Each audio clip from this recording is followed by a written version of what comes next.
Namatayan na naman tayo ng beta. Marahil ito sa sa kapabayaan ko sa water change. Yun ang dapat nating iwasan na sa susunod. Sabi nga nila, lesson from your mistake. Yan. Yung una, crown tail, pares nito, nag-produce ng fry. Siguro sa tansya ko 150, sa tansya ko lang 150. Ang mali ko sa breeding process nila, natanggal ko na maga yung male. Kaya hindi ko na malayan din, tapos inuubos na pala ng dragonfly nymph yung mga fry, kaya nangamatay, yung iba naubos.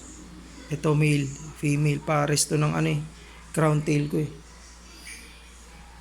Yun na nga, sayang, pero wala tayong magagawa. Ganyan talaga pag nag-aalaga.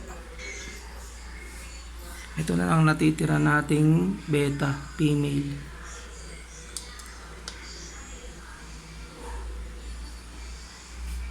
Ito yung fry ng pea-dirt natin. Sana naman hindi na natin mapabayaan to, para pambawi man lang. Pangbawi man lang. Ito, swordtail. Sana yan? Swordtail.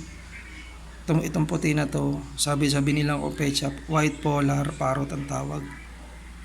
Dalawa yun sila, ito isa. Ito isa.